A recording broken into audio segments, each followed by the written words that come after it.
All right, well, I'm excited to get started on this video. This is the first video that I've been talking about residency. I haven't really had the opportunity to talk about it yet. It is around match day, and so I know people are getting excited about where they match and where they're going off for residency.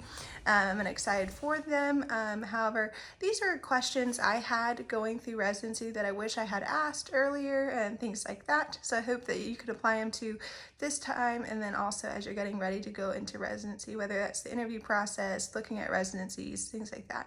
First of all, I'm a family medicine doctor, so I did a family medicine resident, but I had a unique experience. I started at one residency and transferred out to a second one because of my husband matching into fellowship, so I wanted to follow him.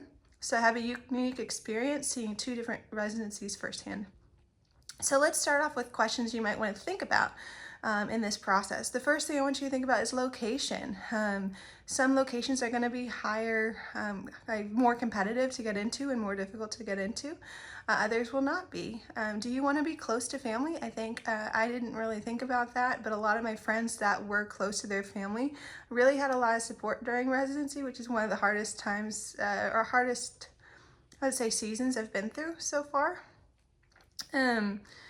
And then second, I want to talk about the size of the residency. So there's going to be all shapes and sizes of family medicine residencies. Do you want to be in a small residency, or do you want to be in a larger family medicine residency? For example, do you want to be in a class of 5 every year, so 15 total, or would you like to be in 30 a year? Do you want to be affiliated with a university, or do you want to be in an outpatient only like a community program?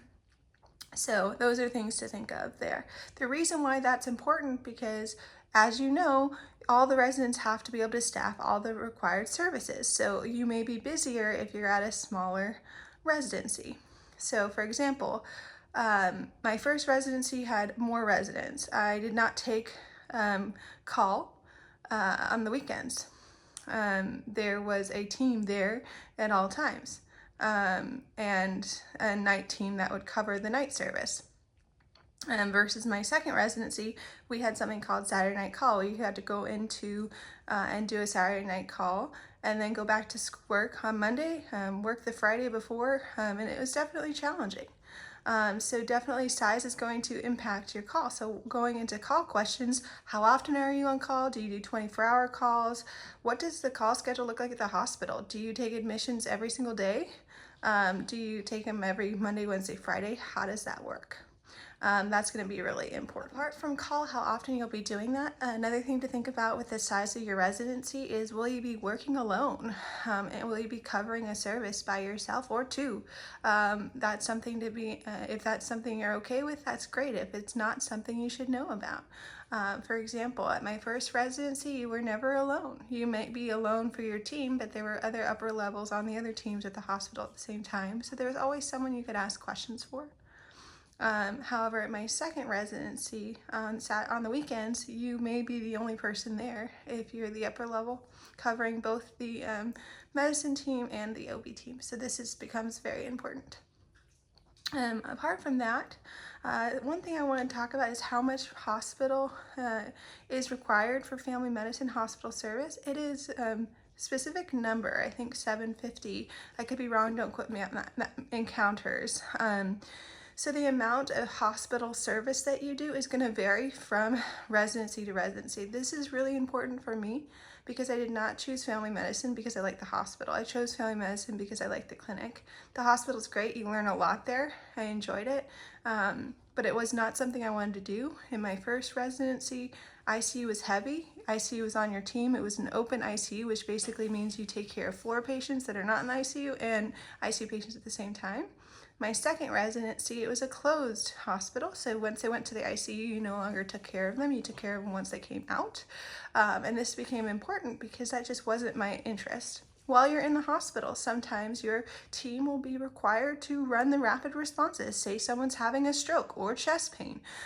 Is that something you want to do? Are you the primary code team?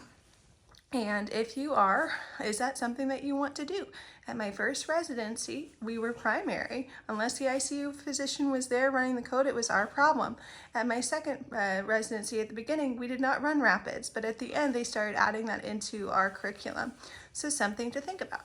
Another thing I want to talk about that becomes, I'm sure you could hear my dog in the background rolling around, so I apologize for that, but we'll just pick up where we were. So we were talking about how much hospital service you want to do. So there are required amount of weeks and numbers that you have to do, but some residencies will just be heavier on hospital. So when I talk about that, you'll just want to find out how much time do you spend in the hospital. For example, my first program, it was at least 4 months, but in my second program year, you really spent 2 months at the intern year. So it's really interesting how it could be different versus the clinic experience was much better at my second residency. It was just more consistent, like you were there more often, which is also regulations on all that too. So we talked about size, and we talked about the hospital, we talked about rapids, all of that. But one of the other things that becomes important for family medicine is we do a lot of procedures or whatever procedures you are interested in doing. And so one of the questions you may want to ask is, how do you get procedures in your residency? Are you going to have a procedure day? Because my first residency did that versus my second, it was basically you got what you got and you kind of had to seek out procedures. You can do everything from IUDs to toenail removals to vasectomies to colonoscopies in family medicine. So that becomes a really important question. The other thing I like to talk about is the affiliation with hospitals. So how many hospitals are you going to be working at? Are you really at one primary? Are you at two?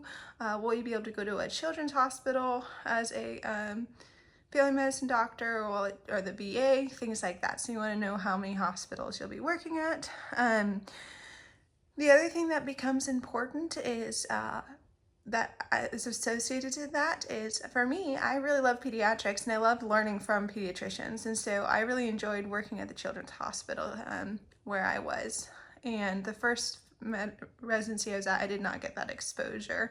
So I feel like my pediatric knowledge is a little bit stronger because of that. The other thing you want to think about is electives. So what electives are available to you? How do you get into them? How easy is it to get into them? How can you make your own? Those are really important questions. When you are finally deciding on a residency you match and it's time to move through the area, you want to find a place with a not so long commute. I think a lot of people, you want to find a safe and a good environment, but maybe work on your commute because you'll be driving to and from late hours and you got to be safe from that. So those are my tips and tricks about things to think about with a family medicine residency. There's a lot more and I can make another video, but this will be part one. So we'll end on a quote. Like always, if you have any questions, comments, if you're interested to hear more videos, please subscribe and I'll do so. So my quote today is, "There's no higher calling but that of your highest calling." So congratulations on getting into med school or getting into residency, whatever part of the process you're on. I'm here for you. Stay humble, work hard, and we'll be making some more videos. So see you then.